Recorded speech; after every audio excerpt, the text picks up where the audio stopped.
Exodus chapter 33, verse 7 to 11, reading five different versions: ESV, NIV, NLT, ASD, then KJV. Gonna provide a theme, summary, two questions, and takeaway. And I'm doing my 393rd, is it? Yeah, 393rd Bible study. Bible study number 393. And I'm a read. There's a title here, The Tent of Meeting. And this covers verse 7 to 11, verses 7 to 11. Exodus chapter 33 ESV. Now Moses used to take the tent and pitched, sorry. Now Moses used to take the tent and pitch it outside the camp, far off from the camp. And he called it the tent of meeting. And everyone who sought the Lord would go out to the tent of meeting, which was outside the camp. Whenever Moses went out to the tent, all the people would rise up, and each would stand at his tent door and watch Moses until he had gone into the tent. Verse 9. When Moses entered the tent, the pillar of cloud would descend and stand at the entrance of the tent. And the Lord would speak with Moses. So Lord, Yahweh, Lord uppercase. So Yahweh. It's talking about Yahweh. By the way, if there's a question, why did the Bible doesn't wrote down the word or the name Yahweh? Instead, they are replacing it with the word Lord, all uppercase. This came from the original manuscript. The original manuscript wrote it down as Lord, or if we translate it, uppercase Lord, or at least the translator is giving us a to make us see it easily, because back then, if I'm not mistaken, even up until now, the Jew will not say the word Yahweh because that's to them that's so sacred they couldn't say it. So it's either Adonai or Lord. Uh, Even Jehovah, if I'm not mistaken, they were not saying it. But for definitely for sure, Yahweh, they're not uttering it or they're not saying it. Instead, they're calling him Adonai, Lord, and in the scriptures, if every time it's referring to Yahweh in any kind of translation or not in English translation, it is Lord uppercase, which refers to Yahweh. All right. So let me just continue reading. And the Lord would speak with Moses. So Yahweh speaking with Moses. Verse 10. And when all the people saw the and when all the people saw the pillar of cloud standing at the entrance of the tent, all the people would rise up and worship, each each at his tent door. 11. Thus the Lord used to speak to Moses face to face, face to face. Thus the Lord, thus Yahweh. All right, just for you to see. That's the Lord. This is what I'm referring to. Let me just point at it directly. Oh, am I pointing it at? Oh, where is it? Oh, there you go. Lord. Thus the Lord. Lord. Thus Yahweh. Thus the Lord used to speak to Moses face to face as a man speaks to his friend. When Moses turned again into the camp, his assistant Joshua, the son of Nun, a young man, would not depart from the tent, meaning guarding the tent. All right. Let me just go ahead and pull up NIV, but before that, all right. So Exodus chapter 33, NIV, the tent of meeting, same title, verse 7. Now Moses used to take a tent and pitch it outside the camp some distance away, calling it the tent of meeting. It's not the tabernacle, it's just a tent of meeting. Anyone inquiring of the Lord would go to the tent of meeting outside the camp. So, for example, a barangay hall here in uh, in the Philippines, for example, if someone is going to inquire about the barangay captain, they're going to the barangay hall, something like that, to inquire, to ask, or to say something, or to tell something, to report something, or something like that. Yada yada yada. Anyways, verse 8. And whenever Moses went out to the tent, all the people rose and stood at the entrance of their tents, watching Moses until he entered the tent. Verse 9. And Moses went into the tent, the pillar of cloud would come down and stay at the entrance while the Lord spoke with Moses. Verse 10. Whenever the people saw the pillar of cloud standing at the entrance to the tent, they all stood and worshipped, each at the entrance of their tent. Their tent meaning their own tent. Every time the pillar of cloud was there, in front or on the entrance of the tent of meeting which Moses put up outside the camp, whenever they saw the pillar of cloud, every one of them worshiping down on each of their tents, from their tents, from the entrance of their tents. 11. The Lord would, so Yahweh would, the Lord would speak to Moses face to face as one speaks to a friend. So meaning, what is this verse implying is Moses and God is talking to each other like they're friends, without any animosity. It's like just a friend giving solemn advice, or friend giving the best possible advice, something like that, or suggestion, or instructions coming from one friend to another. All right. Then Moses would return, or let me just read it back, as one speaks to a friend. Then Moses would return to the camp, but his young assistant aide, Joshua, son of Nun, did not leave the tent. So Joshua is the one who's guarding the tent whenever Moses were there. NLT. Exodus chapter 33, verse 7, NLT. There's no title here. It was Moses' practice to take the tent of meeting and set it up some distance from the camp. All right, let me just correct. I'm gonna just double check this on KJV, or maybe ASD would allow us to make this one clear. It was Moses' practice to take the tent of meeting. Is he referring to the tabernacle or different tent? I'm not. There's a higher possibility that this is not the tabernacle. Anyways, it was Moses' practice to take the tent of meeting and set it up some distance from the camp. Everyone who wanted to make a request of the Lord would go to the tent of meeting outside the camp. Whenever Moses went out to the tent of meeting, all the people would get up and stand in the entrances of their own tents. They would all watch Moses until he disappeared inside. So until he went inside. As he went into the tent, the pillar of cloud would come down and hover at its entrance, while the Lord spoke with Moses. 10. When the people saw the cloud standing at the entrance of the tent, they would stand and bow down in front of their own tents. 11. Inside the tent of meeting, the Lord would speak to Moses face to face, as one speaks to a friend. Afterward, Moses would return to the camp, but the young man who assisted him, his assistant, Joshua son of Nun, would remain behind the tent of meeting. All right, let's read ASD. Just want to clarify, is it the tabernacle is setting up outside?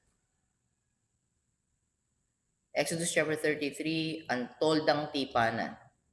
So this is not the tabernacle. So verse 7, Exodus chapter 33 ASD. Nakaugalian na ni Moises na itayo ang tolda malayo sa kampo.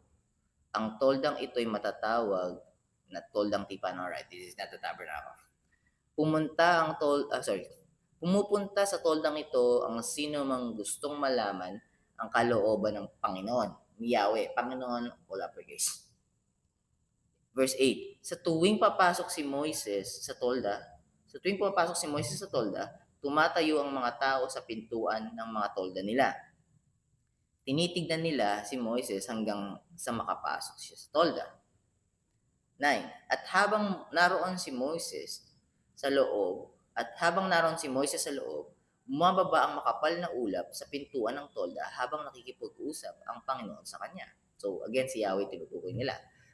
10. At kapag nakita ng mga tao ang makapal na ulap sa pintuan ng tolda, tumatayo sila at sumasamba sa Panginoon, sumasamba kay Yahweh, sa Panginoon, sa may pintuan ng tolda nila. 11. Kapag nakikipag-usap ang Panginoon kay Moises, magkaharap sila, katulad ng magkaibigan na nagkukwentuhan. Pagkatapos, mabalik si Moises sa kampo. Pero ang binata niyang lingkod na si Joshua, na anak ni Nun, ay nananatili sa tolda. Okay. We just pull up KJV and the things that I prepared for us. But before I read it, let me just read in KJV as well. Physical Bible. So Exodus chapter 33, verse 7 to 11, KJV. Verse 7. And Moses took the tabernacle and, oh, really? Okay. And Moses took the tabernacle, so that KJV got it. Moses took the tabernacle and pitched it without the camp, afar off from the camp, and called it the tabernacle of the congregation.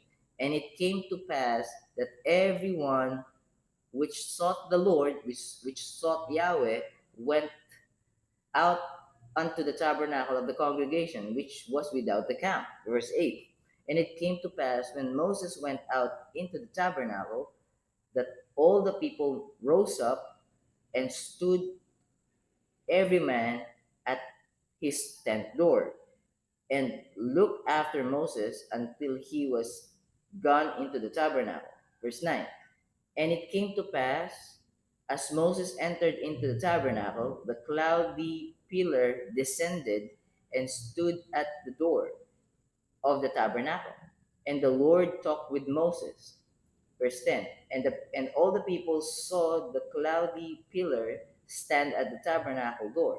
And all the people rose up and worshipped every man in his tent door. Last verse, verse 11. And the Lord, and Yahweh, and the Lord spake unto Moses face to face, as a man speaketh unto his friend. And he turned again into the camp, but his servant Joshua, assistant servant Joshua, who's serving Moses, but his servant Joshua, the son of Nun, a young man, departed not. So not going away from the tabernacle. Departed not out of the tabernacle.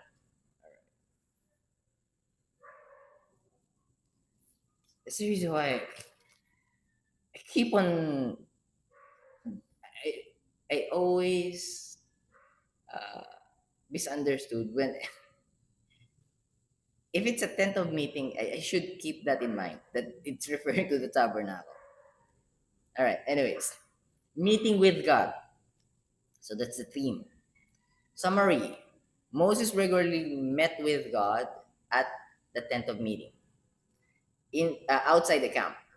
Whenever Moses entered, the pillar of cloud descended. Sorry, I'm misreading it. Whenever Moses entered, the pillar of cloud descended. So descended meaning going down, ascending, going up. Alright. The pillar of cloud descended, and the Lord spoke with Moses, face to face, meaning with remarkable closeness and clarity. Though not literally seeing God's fullness or full essence, Josh, though not literally seeing God's full essence, Joshua faithfully remained near the tent. All right, question. Why could Moses approach God when that is forbidden? All right. Moses approached God by God's gracious invitation. Not because he earned it, but because God is gracious. And God has a plan, and God has a purpose for that meeting. Today, believers come boldly to God. You can go to God through Jesus Christ. Through Jesus Christ. Because Jesus Christ is our perfect mediator. Jesus Christ, his death tore the veil that separates us, or at least that preventing us to go to God directly before. Or let's say not us, because we're Gentiles. Let's say the Jew. But that veil has been torn in half when our Lord Jesus Christ died on the cross. Remember, there's an earthquake in the temple, shatters as well, and the veil inside the temple has been torn into two pieces. All right. So, um, believers come boldly to God through Jesus Christ, our perfect mediator. So Moses is not the perfect mediator, not even Joshua, not even Aaron, but our Lord Jesus Christ. All right. Question number 2. What can we learn from Joshua staying at the tent? Joshua's devotion encouraged us to desire fellowship. So desire fellowship meaning stay with God. After knowing God, we are uh, we are enticed. Only encouraged but enticed. It's like it's part of our desire to have a fellowship with God. So Joshua's devotion encourages us to desire fellowship with God. Our relationship with Him, with God, is based on faith in our Lord Jesus Christ. Because our Lord Jesus Christ is the way, the truth, and the life. No other way to God, to Yahweh, aside from our Lord Jesus Christ. All right, so He's our only way. So our relationship with Him is based on faith in our Lord Jesus Christ, not on any religious performance.